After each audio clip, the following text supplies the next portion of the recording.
صار على نهجه وتمسك بسنته واهتدى بهديه إلى يوم الدين. أما بعد، قال تعالى في القرآن الكريم: يا أيها الذين آمنوا اتقوا الله حق تقاته ولا تموتن إلا وأنتم مسلمون. وقال الرسول صلى الله عليه وسلم: من سلك طريقا يلتمس فيه علما سهل الله له به طريقا إلى الجنة. Ikhwatul iman, ikhwati wa akhwati, saudara-saudariku jamaah salat maghrib, bapak, ibu-ibu, para anak-anak kami, santriwan dan santriwati, yang mudah-mudahan selalu diberikan taufik dan lindungan oleh Allah Subhanahu wa taala. Bersyukur kita kepada Allah Azza wa Jalla, yang mana pada kesempatan yang baik ini setiap malam Ahad kita bisa hadir di salah satu rumah Allah ini guna dan tujuan untuk duduk. Yang duduk ini mendatangkan banyak sekali keberkahan. Ya, duduk juga namanya. Di rumah juga duduk, di warung duduk juga. Tapi duduk di sini ini memiliki makna. Duduk yang setengah jam ini, duduk yang enggak sampai 1 jam di sini, itu mendatangkan makna, mendatangkan keberkahan yang begitu luar biasa. Dan duduk semacam ini orang tak suka. Banyak orang tak suka duduk semacam ini. Jadi kalau duduk nonton TV, tidak usah diundang. Tidak usah diundang. Duduk nongkrong di warung kopi, makan nonton, itu tidak perlu diundang. Banyak peminat, banyak peminat. Tidak ada warung kopi yang sepi sekarang. Sebutkan sama saya di mana warung kopi sepi.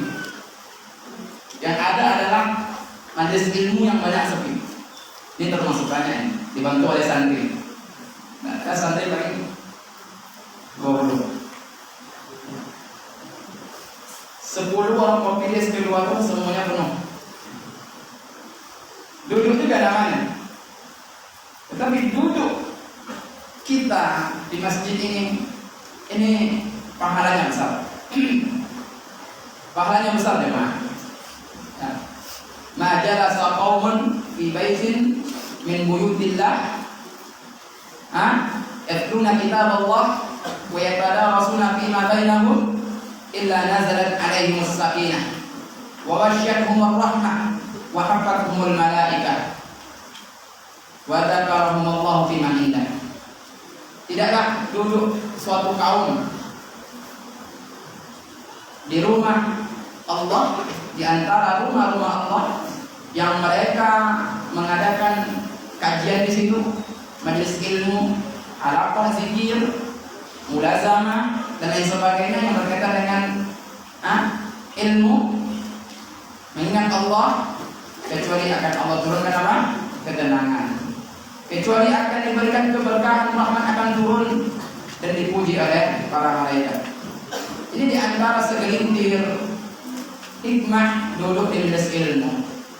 Maka daripada itu jamaah, Bapak Ibu sekalian, jangan pernah bosan duduk yang seperti ini. Ya, walaupun ngantuk-ngantuk dikit tak masalah. Yang penting duduk di majelis ilmu. Jamaah yang dimuliakan oleh Allah Subhanahu wa taala, kajian kita pekan ini merupakan kajian terakhir sebelum masuknya bulan Ramadan. Kita berada pada tanggal 29 Sya'ban. Ya. Berarti ini sudah masuk hari Ahad. Sudah masuk hari Ahad ini. Jadi sudah masuk 29 Sya'ban.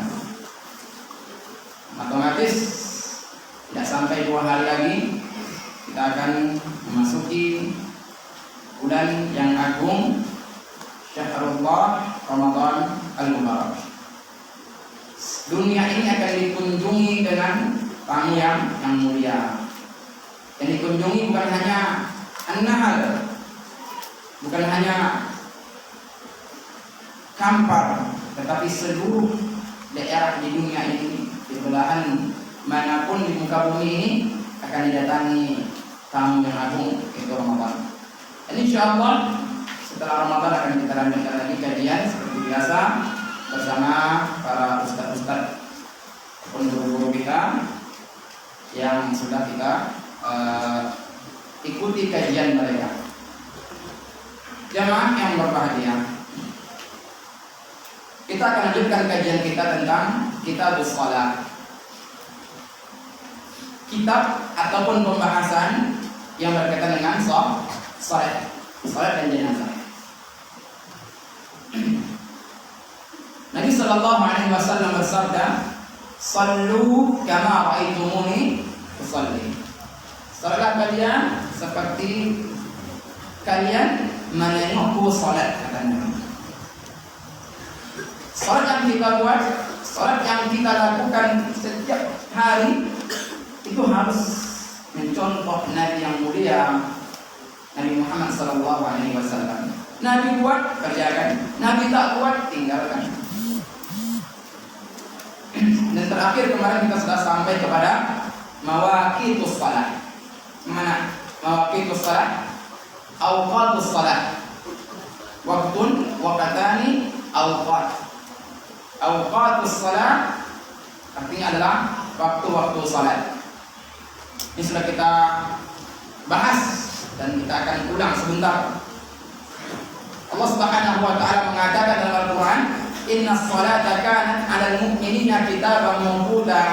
Sesungguhnya salat itu telah ditentukan waktu-waktunya bagi orang beriman. 5. Salat yang wajib. Ini semuanya telah ditentukan dalam agama kita. Salat zuhur mulai waktunya adalah ketika tergelincirnya matahari.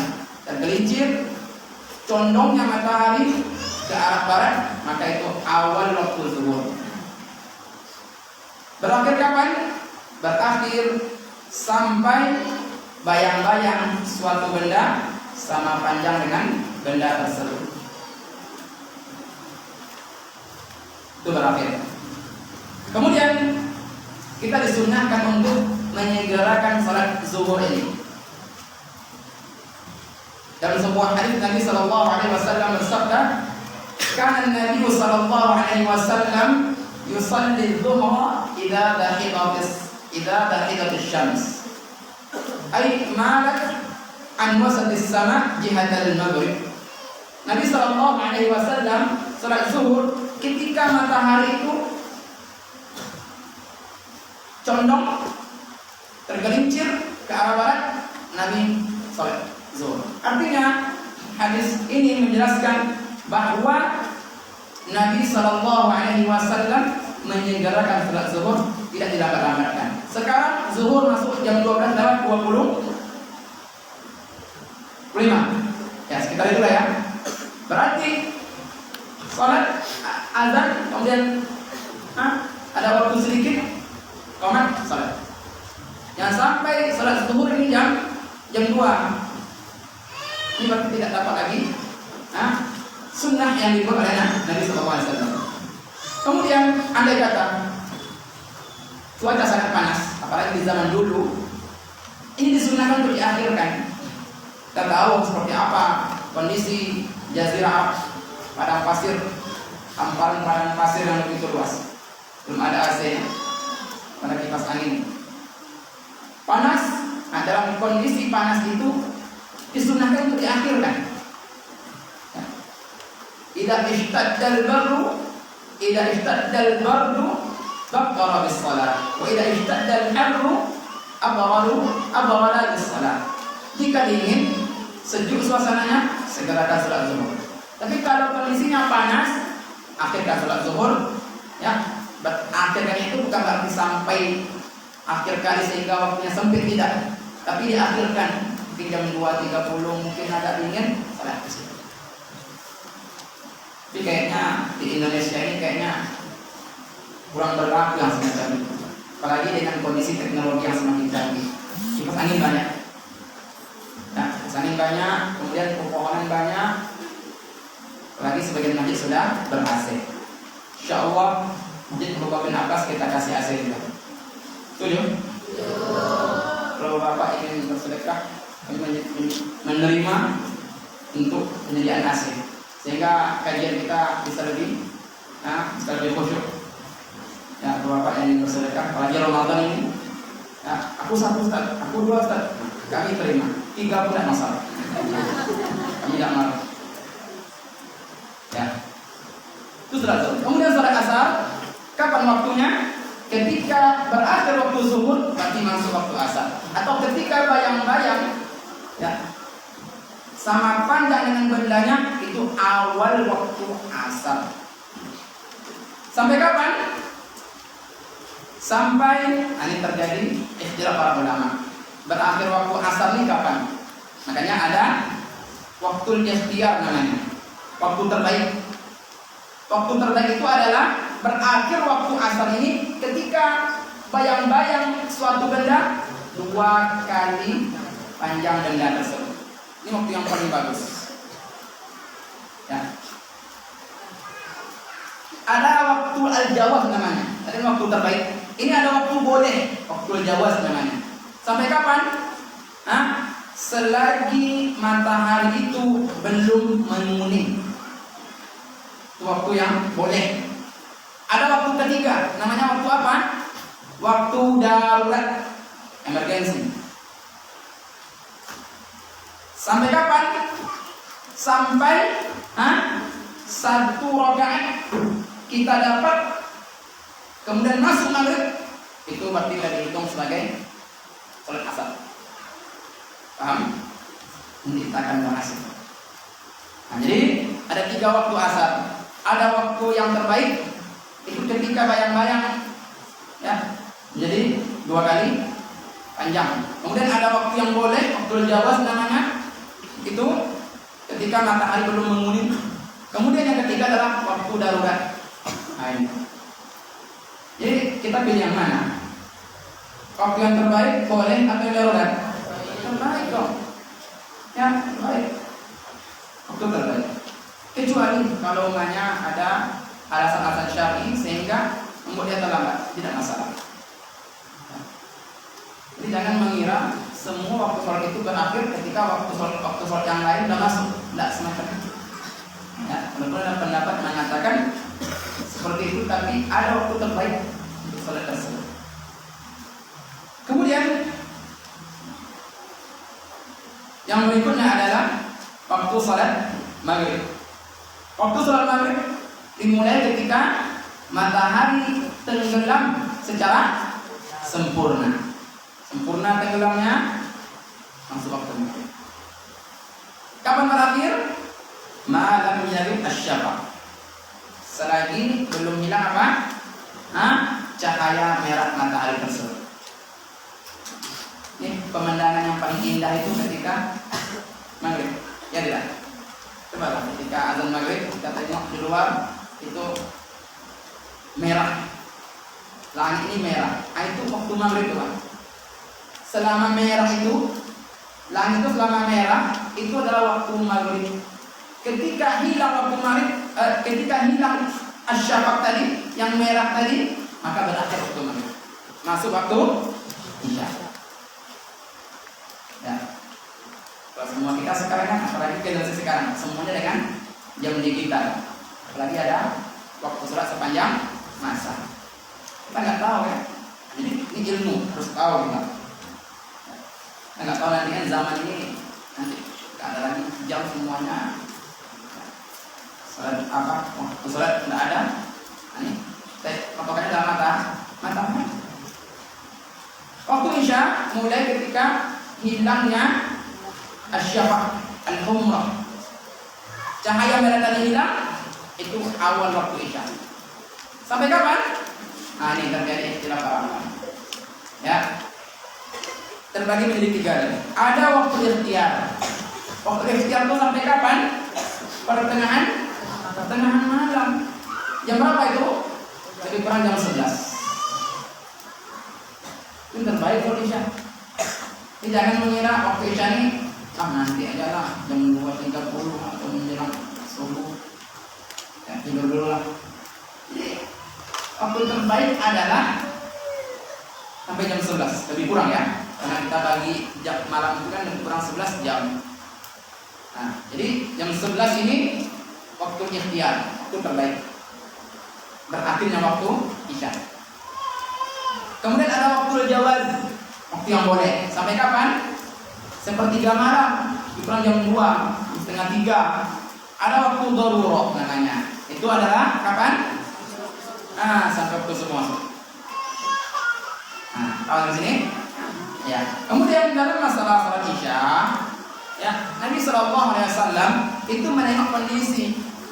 Kalau umpamanya sahabatnya banyak berkumpul waktu isya, maka kerjakan isya waktu itu, disegerakan. Tapi kalau umpamanya tengoknya sahabatnya banyak tidak datang, maka nanti apa? Di sepertiga malam. Ya. Itu tergantung kondisi. Semuanya afdal. Semuanya afdal. Ya. Terakhir adalah waktu salat subuh. Baik. Waktu salat subuh ataupun salatul fajar itu dimulai ketika terbitnya apa? Fajar.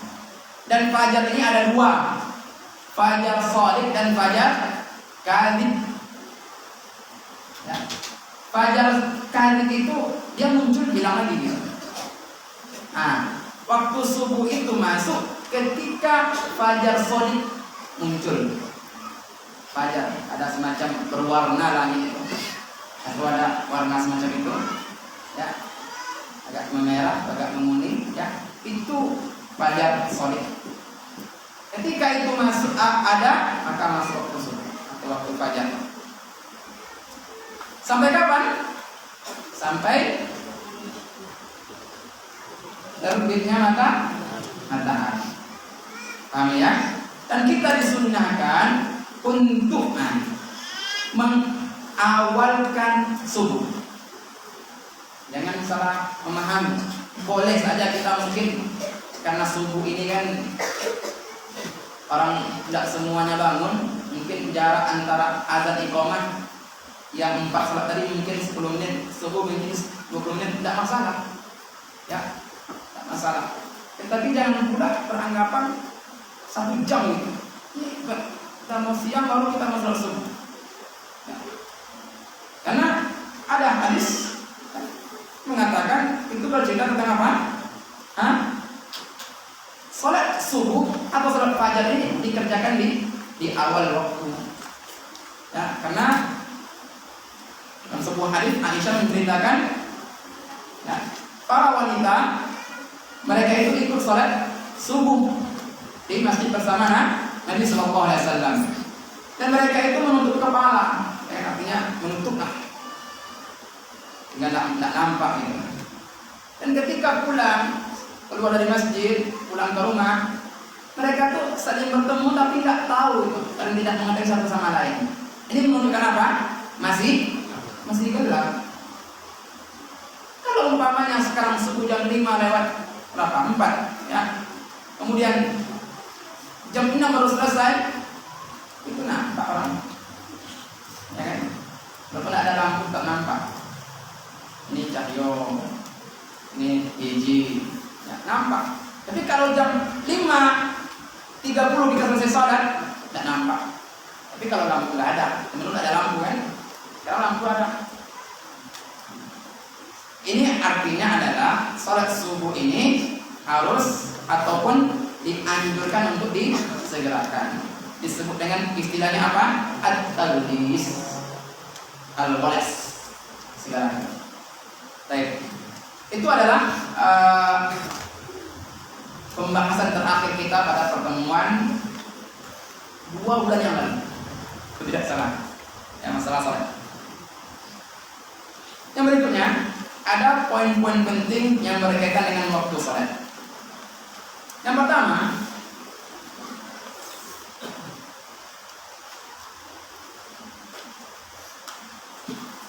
kita harus menjaga waktu salat. Karena Allah Subhanahu wa taala memuji orang-orang yang menjaga salatnya. Artinya salat tidak dilalaikan. Apa kata Allah di surat Al-Ma'arij? Alladzina hum 'ala salatihim daimun walladzina hum 'ala salatihim yuhafizun. Ya. Allah memuji orang-orang yang yuhafizuna 'ala salatihim, menjaga salat, menjaga waktu salat. Nah, ini harus kita tanamkan dari sekarang. Santri-santri kami di pondok kita teratur. Ini insyaallah di akhir Ramadan kita akan pulang. Kira-kira bisa nggak mempertahankan itu? Bisa kawan? Nah, jangan sampai kita di pondok kita teratur, ada berkumandang kita siap-siap, kita berwudu, kemudian kita ke masjid, seterusnya kita lakukan. Jangan sampai di sini teratur, di tempat lain tidak teratur. Begitu dengan jamaah sekalian, harus menjaga waktu sholat. Tidak ada istilahnya ada tamu di rumah, ada kesibukan, badan tidak enak, meriang, pinggang sakit. Ini alasan tidak benar ini. Ya, tadi panen banyak namanya kan, orderan banyak, sibuk bisnis, online, offline sebagainya. Ini nggak diterima alasan semacam ini. Nggak ada alasan capek. Ya, karena kita harus menjaga menjaga waktu sholat. Aku sholat Ustaz, iya sholat, tapi waktunya kapan? Ya, dan ibu-ibu, walaupun mungkin afdolnya ibu-ibu ini sholatnya di rumah, jangan sampai seakan-akan waktu sholatnya hanya untuk suami saja. Suami ke masjid, suami pulang dari masjid, ibunya belum sholat lagi, istri. Ini tidak benar. Ya, mau gulai lagi masak, mau gorengan lagi di atas kuali. Alladzina hum 'ala salatihim yuhafizun. Jaga salat. Kemudian dalam sebuah hadis Nabi sallallahu alaihi wasallam ditanya oleh salah seorang sahabat, "Sa'altu Nabi sallallahu alaihi wasallam ayyul a'mali ahabbu ila Allah?" Aku bertanya kepada Nabi Muhammad sallallahu alaihi wasallam, amalan apa yang dicintai oleh Allah? Di antara amalan-amalan yang dicintai oleh Allah itu amalan apa? Apa kata Nabi? As-salatu ala waqtiha. Salat di awal waktu, tidak mengakhirkan salat. Mau anak banyak, mau menyusui anak, mau anak masih kecil, mau kesibukan, mau jauh dari masjid, jauh dari musalla, salat harus tepat pada waktu di awal waktu. Ya. Sekarang fenomena yang terjadi ini, ya. Coba sekarang ini banyak instansi, besok ada bantuan dari pemerintah, datang ke kantor desa jam 7.30, jam 6 sudah datang. Ya. Ya. Ini kebanyakan. Bahkan di Jawa-Jawa itu antrian. Ya. Buat SIM, buat KTP, bayar pajak. Ini ya, kebangunannya kan. Buka kantor jam 8, datang jam 6. Ya. Kalau ke masjid, kadang datang, kadang tidak, kadang di awal salat. Tergantung selera. Mood badan, bagus kondisi badan, itu salat. Tapi kalau rumahnya lagi banyak hutang, rumahnya itu akhir salat. Pusing kepala, ini tak boleh semacam ini. Karena salat di awal waktu apa tadi? Amalan yang paling dicintai oleh Allah. Di antara amalan yang dicintai oleh Allah. Ya. Dan kita harus berlomba-lomba dalam hal ini. Fastabiqul khairat. Ulaika yusari'una fil khairat wa hum laha sabiqun. Ya, jadi dalam hal ini harus kita bersegera, berlomba-lomba salat tepat di awal waktu. Dan salat di awal waktu ini merupakan sunnah Nabi sallallahu alaihi wasallam. Kita cinta Nabi, kita cinta Rasul, salat awal waktu. Jangan dilalaikan masalah salat. Ini poin pertama yang berkaitan dengan waktu salat, yang kita harus lebih menjaga waktu salat daripada waktu yang lain. Paham ya? Setuju? Harus lebih menjaga waktu salat daripada menjaga waktu yang lain. Kalian masih kecil, sampai kita besar nanti harus lebih menjaga waktu salat daripada waktu yang lain. Ingat ini. Yang pertama. Yang kedua, masih berkaitan dengan waktu salat. Kapan seseorang itu dikatakan ya, mendapatkan salat? Artinya gini, dia terlambat salat ini. Ukurannya dapat salat ini di gerakan mana gitu. Contoh, dia salat zuhur terlambat, banyak kesibukan, pas mau masuk waktu asar, mungkin tinggal berapa menit lagi masuk waktu asar. Ukuran dapat waktu salat zuhur itu apakah harus dapat 4 rakaat? Apakah harus sampai 1 rakaat? Ataukah sampai tasyahud awal? Atau sampai gimana? Paham ya? Paham ya? Seseorang terlambat sholatnya, dia sholat pas mau masuk waktu sholat yang baru, dikatakan dapat sholat ini sampai gerakan yang mana? Tadi dikira para ulama. Yang pertama adalah ketika dapat takbiratul ihram, maka dikatakan itu dapat sholat. Contoh, Allahu Akbar, azan muazzin, azan asar. Kata pendapat pertama ini mengatakan berarti dia zuhurnya sudah dapat itu. Paham ya? Ya. Ini kata pendapat pertama. Dan dalam sebuah hadis Aisyah ya, qala Rasulullah sallallahu alaihi wasallam, man adraka min al-asri sajadatan qabla an taghruba asy-syamsu aw min as-subhi qabla an tadlu asy-syamsu faqad adraka. Ya. Barang siapa yang dapat satu sajadah, dan sajadah ini satu sujud dikiaskan oleh pendapat pertama ini kepada takbiratul ihram, takbir pertama, maka dia sudah dapat salat asar. Walaupun waktu maghrib ketika setelah takbiratul ihram ini selesai, Allahu Akbar, masuk waktu maghrib, maka asarnya lanjutkan terus sampai 4 rakaat. Paham ya? Ini pendapat pertama. Pendapat kedua, seseorang dikatakan dapat sholat kalau dia sudah selesai 1 rakaat penuh. Dan ini pendapat yang paling kuat. Nah, wa hadza huwa ar-rajih. Apa dalilnya? Hadis Abu Hurairah. Anna Nabiy sallallahu alaihi wasallam qala, "Man adraka rak'atan minas shalah faqad adraka as-shalah." Barang siapa yang dapat 1 rakaat dari sholatnya, maka dia sudah dianggap dapat sholat ini. Ya, coba berdiri, Mustafa berdiri. Ini Mustafa terlambat sholat zuhur, arah ke kiblat. Ya, sholat. Ya, rukuk, i'tidal, ya, sujud. Ya, kita cepat aja, duduk antara 2 sujud. Sujud lagi. Naik ke atas. Ini 1 rakaat. Paham? 1 rakaat secara sempurna seperti itu. Harus berdiri untuk rakaat kedua. Ketika berdiri rakaat kedua, masuk waktu asar, maka dia sudah dikatakan sholat zuhur. Selesaikan 3 rakaat yang tersisa.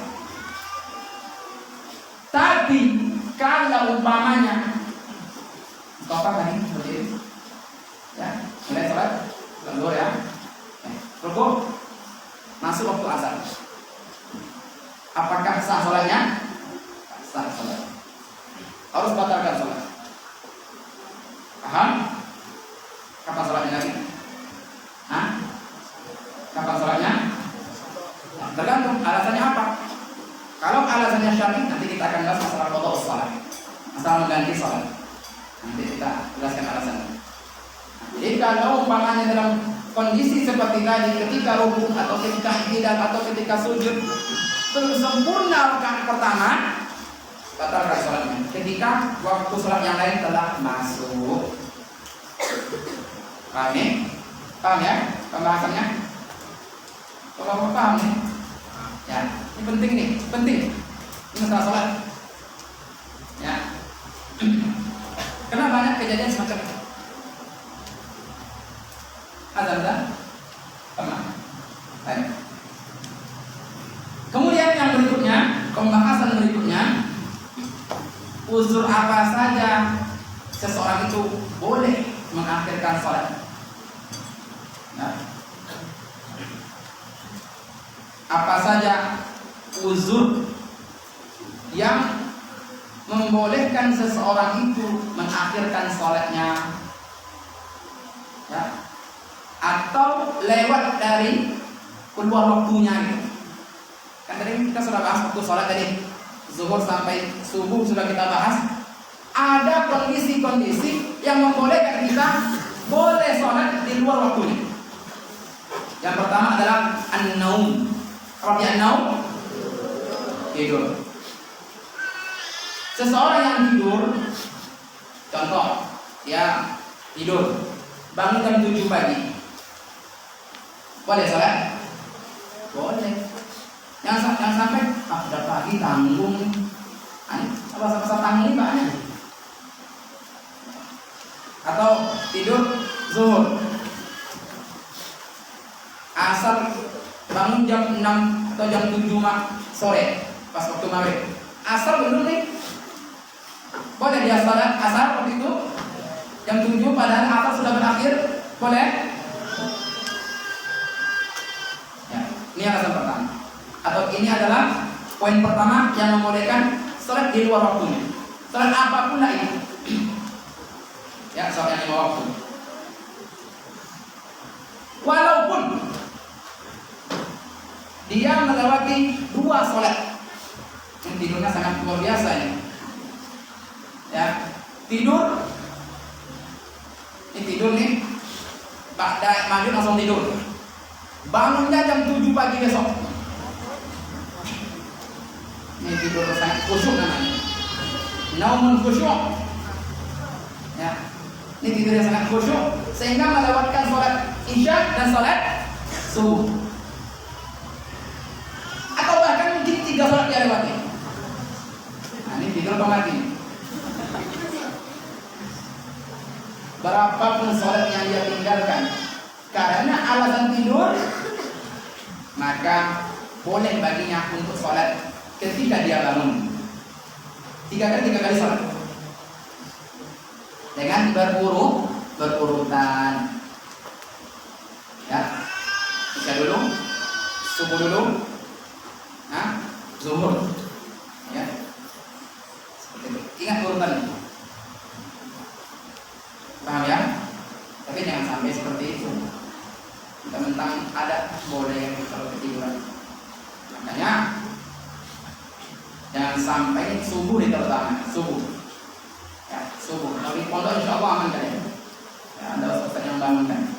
Ini ketika di rumah, apalagi ditambah dengan tidurnya, apalagi dengan begadang segala macam. Ini bapak tak boleh begadang. Nah, ya, yang pertama. Yang kedua, yang membolehkan seseorang itu sholat di luar waktunya adalah an-nisyan. Apa arti an-nisyan? Lupa. Ini karena banyak beban pekerjaan mungkin ya. Jadi lupa. Kita azan dulu.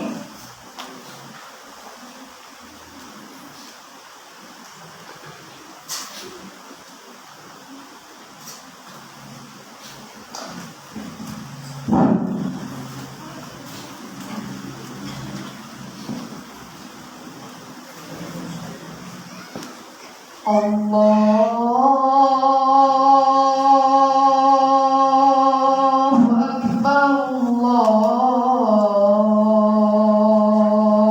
Allahu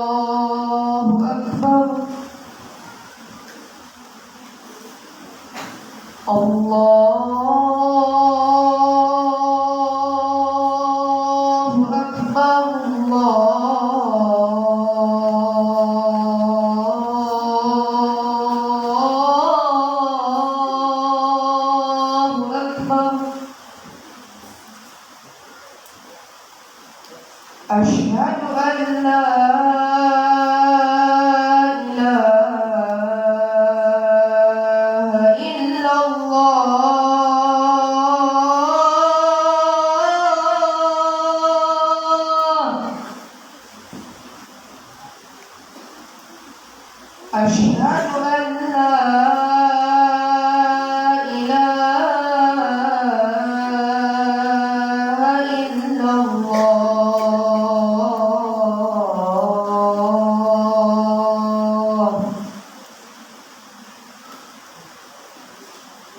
أشهد أن محمدا رسول الله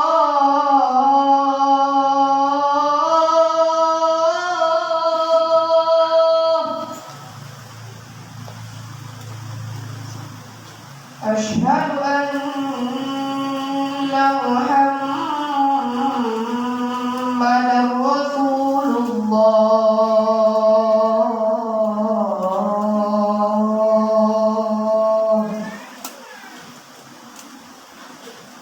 حي على الصلاة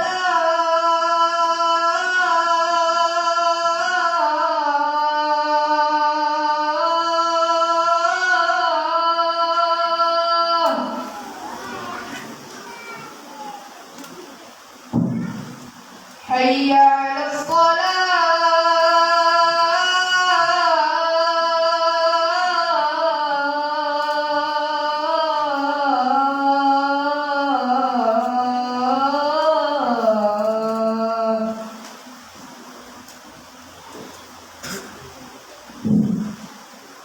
حي على الفلاح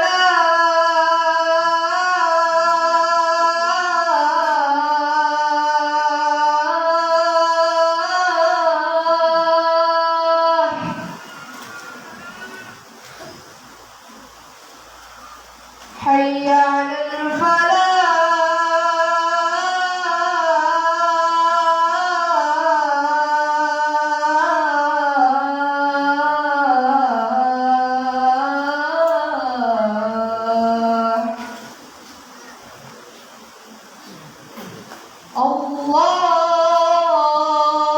الله أكبر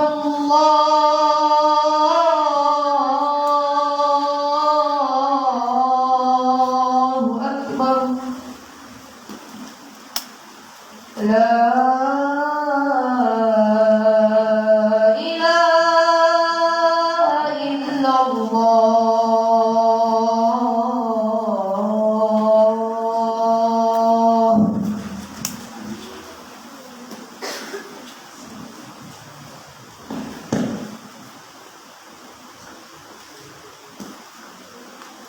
Yang kedua, uzur yang membolehkan seseorang boleh salat di luar waktunya adalah luka. Dalam sebuah hadis Nabi Sallallahu Alaihi Wasallam bersabda, "Man nasiya salatan falyusalliha idza dzakaraha." Barang siapa yang lupa salat, maka salatlah dia ketika dia ingat. Contoh, ya, ini biasa, manusia biasa ini ya. Semua kita kadang lupa, lagi banyak pikiran, sehingga sholatnya lupa. Tahu-tahu dia ingat 2 hari yang lalu dia belum sholat subuh. Nah, ini ingatnya baru 2 hari. Sholat ketika itu. Ketika itu sholat. Paham ya? Yang kedua. Yang ketiga, boleh seseorang mengakhirkan sholat, artinya keluar dari waktunya ketika ada ancaman atau dipaksa. Contoh, ini seorang disekap, di atasnya ada pistol atau senapan, nggak boleh sholat. Dalam kondisi seperti itu kita boleh mengakhirkan sholat. Tapi kalau umpamanya kita bisa untuk sholat dengan isyarat mata, nah isyarat mata silakan. Tapi kalau banyak, tidak boleh kamu sholat. Tidak. Kalaupun pakai isyarat mata tidak boleh. Siapa tahu PKI datang hidup lagi, nauzubillah. Ini kita berlindung. Jadi ketika ada paksaan atau ancaman, ikrah nama dalam bahasa fikih, ikrah, maka boleh soal itu sholatnya. Amannya nanti baru setelah zuhur dia diancam, nanti amannya baru maghrib, maka zuhur, asar, maghrib sholat di satu waktu. Amin. Kemudian ketika takut yang kuat, syiddatul khauf. Nabi pernah lakukan ini ketika perang Khandaq. Nah, jadi ketika dalam kondisi takut yang kuat, ini boleh akhirkan salat. Ada musuh, ada rampok umpamanya menginjing rumah kita, tidak mungkin kita salat. Jadi boleh mengakhirkan salat. Atau terakhir ya, jamak. Seseorang yang mengumpulkan salatnya disebut dengan jamak, zuhur dan asar, tapi dia boleh tidak salat di waktu zuhur, artinya dia keluar dari waktu aslinya, atau maghrib isya di salah satu waktu tersebut. Ini adalah alasan-alasan yang membolehkan seseorang itu boleh salat di luar waktunya. Selain itu harus di waktunya. Baik. Poin berikutnya, seorang yang pingsan atau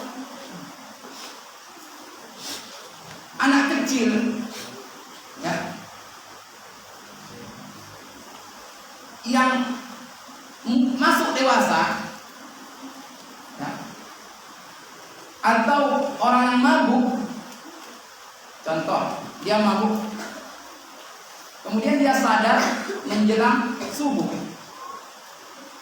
orang mabuk tidak boleh salat. Nah, wala taqrabus salata wa antum sukara hatta ta'lamu ma taqulun ya, sampai dia itu mengetahui apa yang diucapkan. Jadi dia mabuk malam wilayah, menjelang subuh dia sadar gitu. Bagaimana ini? Atau seorang anak kecil tiba-tiba menjelang subuh dia mimpi gitu kan? Ya, ini anak-anak kita ini ada yang sudah dewasa, ada yang belum. Ya, karena dewasa sudah bisa dijelaskan kepada kalian. Jadi tiba-tiba mereka bermimpi, mimpi tanda dewasa gitu. Menjelang subuh, bagaimana ini? Apakah mereka salat isya? Kembali kepada yang tadi. Kalau masih bisa dapat satu rakaat, maka salat isya menjadi wajib. Amin. Ini ada juga kaitannya dengan seorang wanita yang haid,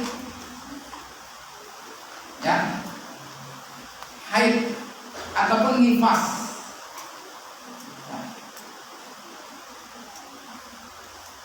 Dia sucinya sebelum subuh atau sucinya sebelum maghrib. Bagaimana ini? Terjadi istilah para ulama. Pendapat pertama mengatakan seorang wanita yang haid kemudian suci, seorang yang nifas kemudian suci menjelang subuh, maka maghrib isya dia kerjakan. Seorang wanita yang haid suci menjelang maghrib atau dia nifas suci menjelang maghrib, zuhur, asar dia kerjakan. Ini pendapat pertama, ya. Ini pendapat jumhur ulama, mayoritas. Pendapat kedua, cukup sholat asar saja. Contoh dia menjelang maghrib, seorang wanita, ini pembahasan wanita ya, haid nih, kemudian menjelang maghrib suci gitu. Pendapat kedua mengatakan cukup asar saja, atau menjelang subuh suci cukup isya saja. Mana yang kuat? Semuanya sama-sama kuat. Tapi kalau untuk lebih aman-aman, lebih hati-hati, itu pendapat pertama. Dan dalam ini mengatakan pendapat kedua. Ya, tapi untuk kehati-hatian ibu-ibu, ya, para akhwat, para thalibat, untuk kehati-hatian, karena mengapa Ustaz? Kan udah lewat waktu maghrib, kok maghrib diikutkan? Kan udah lewat waktu zuhur, kok zuhur diikutkan bersama asar karena ada kaitannya dengan waktu. Ini sholat siang, ini sholat malam. Atau sucinya menjelang subuh, itu problemnya. Kalau sucinya menjelang isya, itu cukup maghrib saja. Sucinya menjelang asar cukup zuhur saja. Paham ya? Ya. Kemudian pembahasan berikutnya ini masalah qadha'us shalah. Apa arti qadha'? Qadha ini artinya adalah mengerjakan yang wajib di luar waktunya. Ya. Kita tahu dari waktu salat, sudah kita bahas, sudah kita pelajari waktu salat zuhur, subuh, asar, isya, maghrib, sudah kita jelaskan. Ya. Bagaimana umpamanya ada alasan-alasan seperti yang tadi, ya kan? Ketiduran, lupa,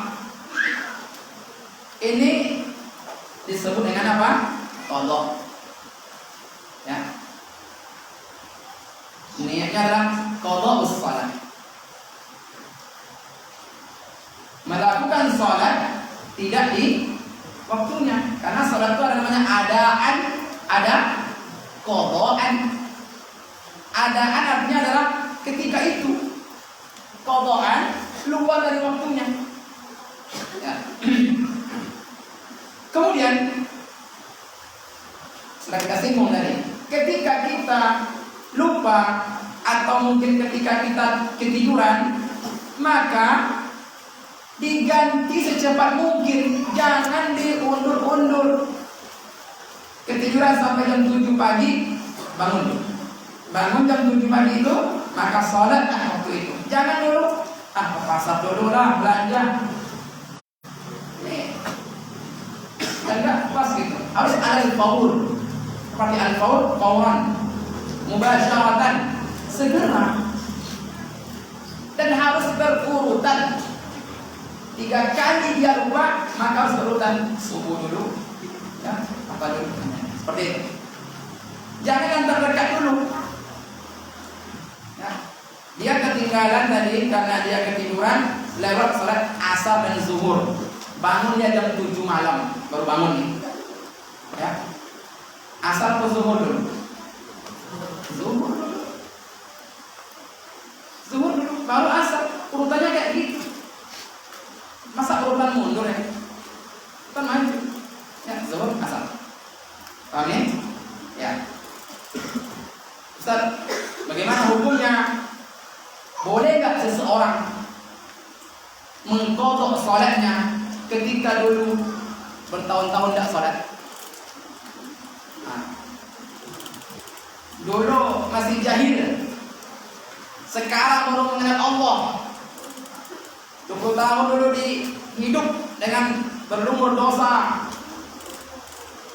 terjadi istilah para ulama. Tetapi ilmu saya, pendapat yang saya ambil, tidak perlu diganti sholat yang sudah lalu. Ya. Dan Aisyah sudah menjawab ini. Ya. Ada beberapa orang perempuan datang kepada Aisyah.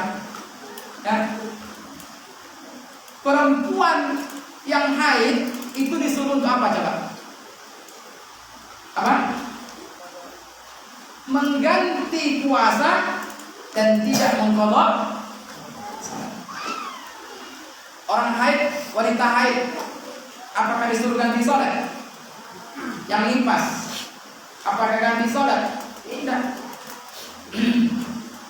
Ya, Allah alam, walaupun ada pendapat yang lain, menurut ilmu yang saya miliki ini, saya condong tidak usah diganti. Cukup bertaubat kepada Allah, semangat, apakah salat-salat sunnah dan istighfar sebanyak mungkin, sehingga terampuni dosa-dosa yang lampau. Ya, paham ini?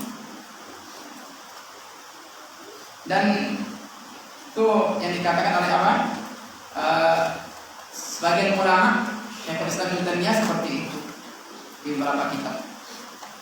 Ini tidak perlu dikodok sholat yang 5 tahun belum tidak sholat. Nih, kalau di 5 tahun berarti banyak sholatnya. Tidak sempat kita cara ke sawit, tidak sempat karena banyak sholatnya. Jadi jangan memberatkan diri kita, cukup bertobat kepada Allah. Ya, Allahu a'lam. Kemudian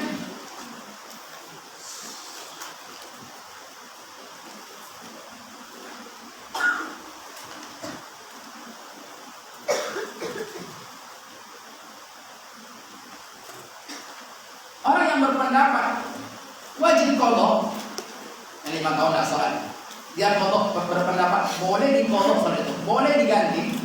Ingat, itu bukan berarti menghilangkan dosa. Ya, dosa tetap ada karena meninggalkan sholat ini dosa besar. Maka apa? Dianggap kufur. Ya. Dan kitab ini nih, sholat fikih sunnah itu dikatakan kafir meninggalkan sholat. Berarti selama dia meninggalkan sholat maka dia kafir. Seperti itu. Jadi jangan beranggapan kita qadha dosa hilang. Itu kewajiban. Kami ada hukum di Indonesia. Si A, si B berantem. Ya. Kemudian mereka damai. Apakah hukum berhenti? Hukum lanjut. Ya tidak? Mereka damai, tapi hukum diproses. Paham tak ini? Logikanya kayak gitu. Ya, yang bertikai, aku maafkanlah kesalahan kamu, tapi hukum lanjut ya gitu. Kayak gitu. Jadi ketika seseorang nggak sholat yang beranggapan boleh qadha, mungkin dia qadha tapi tidak menghapus dosa. Baik. Yang berikutnya, waktu-waktu yang terlarang untuk sholat. Namanya al-awqatul manhiyu 'anis sholati fiha. Ada waktu-waktu yang terlarang untuk sholat. Ada 5 waktu. Ya, dalam sebuah hadis Nabi sallallahu alaihi wasallam bersabda, "La salata ba'da as-subh hatta tartafi asy-syams, wa la salata ba'da al-'asr hatta taghrub asy-syams." Yang pertama, waktu terlarang salat adalah setelah subuh sampai terbit matahari. Ya, setelah salat subuh, kita sudah salat subuh nih. Ya. Tidak boleh salat lagi sampai nanti apa? Terbit matahari. Ya. Yang kedua, terbit matahari sampai dia meninggi. Nah, ini. Makanya apa namanya itu? Syuruk itu bukan waktu untuk salat syuruk, tapi biarkanlah meninggi dulu setinggi tombak matahari. Makanya yang berpatokan kepada syuruk tambah 15 menit. Paham ini? Jadi ditambah 15 menit dari waktu syuruk. Syuruk artinya matahari terbit. Dan matahari ini ketika terbit tidak boleh kita sholat sampai dia meninggi murtafi. Lebih kurang jam berapa? Jam berapa? 6.24 jam 9 tambah 15 menit 6.24, berarti 6.24 baru boleh sholat. Jadi jangan kita tertipu tentang syuruk, kita boleh sholat syuruk. Ada sholat namanya sholat syuruk. Jadi orang yang sholat subuh, kemudian dia berzikir dan dia beriktikaf di masjid, tidak keluar ke masjid, tidak keluar dari masjid, sholat 2 rakaat sholat syuruk, maka baginya pahala umrah. atau pahala haji secara sempurna. Paham? Jadi kalau pengen haji tiap hari salat. Kita salat subuh berjamaah, kemudian kita di masjid, kemudian sampai nanti syuruk dan tambah 15 menit lagi kita salat 2 rakaat salat syuruk, itu pahalanya seperti haji. Tamat, sempurna. Nah, ini yang kedua. Yang pertama tadi setelah salat subuh sampai matahari terbit. Yang kedua dari matahari terbit sampai meninggi. Ya, meninggi itu qaidurun sekitar satu tombak. Satu tombak. Sekarang bisa diukur dengan jam. Jadi patokannya syuruk tambah 15 menit. Seperti itu.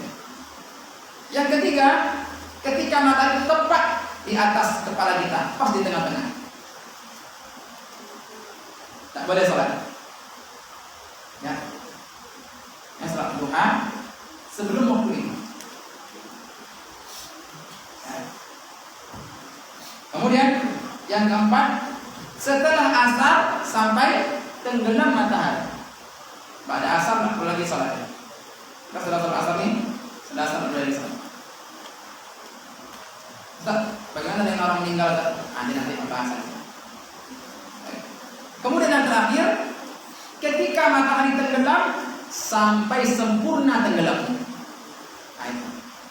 Ini matahari itu kan bukan kecil ya, besar. Tenggelam tuh udah hilang. Oh, udah kayak gitu, diproses tak? Diproses ya. Kan? Ketika tenggelam nih sedikit kan, maka tidak boleh sholat sampai sempurna tenggelamnya. Nah itu tuh. Berapa lama itu? Berapa lama kira-kira? Siapa yang tahu? Berapa menit itu? Hitungan menit. Nah, sampai sempurna. Jadi itu 5 waktu yang terlarang untuk mengerjakan sholat. Tapi kata Imam Nawawi, para ulama sepakat untuk tidak boleh sholat kalau tidak ada sebab. Tapi yang ada sebab boleh sholat waktu itu. Contoh, kita habis sholat asar, kan nggak boleh sholat. Kita keluar berwudu, masuk lagi ke masjid, boleh sholat? Sholat apa namanya? Sholat ba'da wudu atau tahiyatul masjid. Karena ada sebab. Yang tidak boleh di sini dimaksudnya adalah sholat sunnah mutlak. Meninggal orang setelah subuh, ya kan? Ini harus sampai kemudian tidak perlu. Boleh disalatkan langsung karena ada sebab. Meninggal orang setelah asar, kan terlarang sholat ini. Tapi karena ada sebab, ya boleh untuk sholat. Jadi intinya yang terlarang itu menurut Imam An-Nawawi itu adalah sholat sunnah mutlak. Sunnah mutlak. Dan ada dalam sholat namanya sholat sunnah mutlak. Inilah pembahasan kita pada malam yang bahagia ini. Mudah-mudahan bermanfaat ya. Kita akan jawab pertanyaan.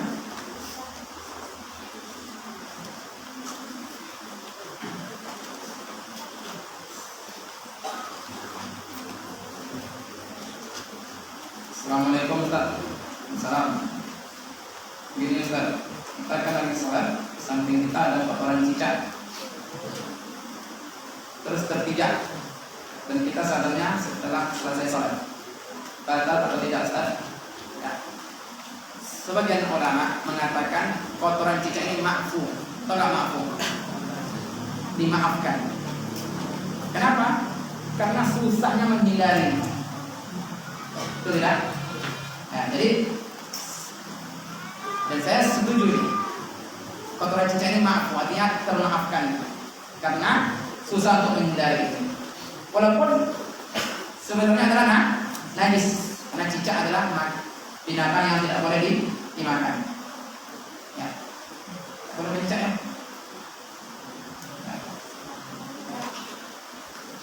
Jadi kotoran cicak ini termasuk ma'fu, yang dimaafkan, tidak apa-apa. Ya, kalau tidak sengaja.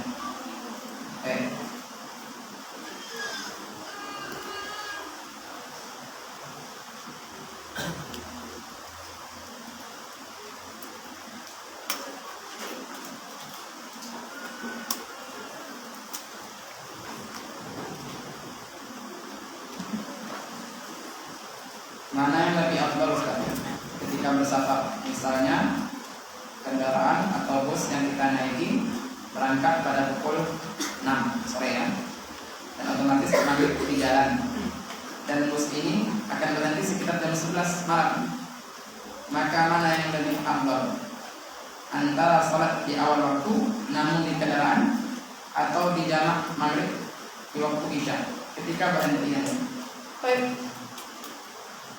Safar merupakan sebab yang membolehkan seseorang untuk menjamak salat dan mengqasar salat. Nah, berarti tujuan dari jamak dari apa? Jamak dan qasar tujuannya apa?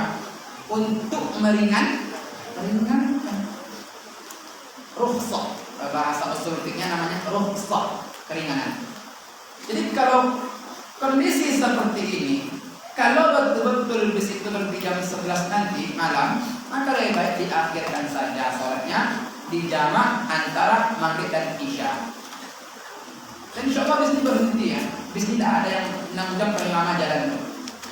Ya, bis mana pun ya. Di Saudi ini tidak boleh bis lebih dari 6 jam.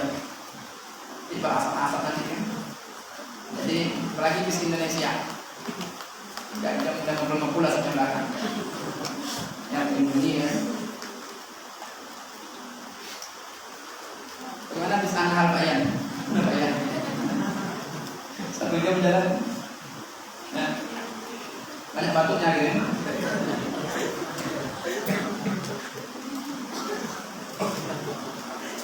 Paham ini pertanyaan ya? Soal tadi kita jawab ya. Jadi dijamak saja dengan agar isya dikumpulkan. Dan kalaupun memilih sholat di orang ketika dalam bis tidak ada masalah, ya, boleh. Ittaqullaha mastata'tum. Sholat di dalam pesawat boleh, sholat di dalam bis boleh, ya, sholat di atas onta boleh. Ada yang naik onta dari sini ke Maginang, dari sini ke Pekanbaru naik kuda boleh. Kalau umpamanya namanya safar, ya, zaman dulu kan seperti itu. Ya. Apakah sholat syuruk itu? Sudah kita jelaskan tadi. Sholat syuruk adalah sholat, salah satu sholat sunnah yang dikerjakan ketika matahari itu meninggi setinggi tombak. Itu syuruk. Syuruk artinya terbit. Artinya sholat berkaitan dengan terbitnya matahari. Tulu' syuruk sama. Lawan katanya adalah ghurub, terbenam. Jadi sholat syuruk lain, duha lain. Ya. Sholat syuruk, sholat duha.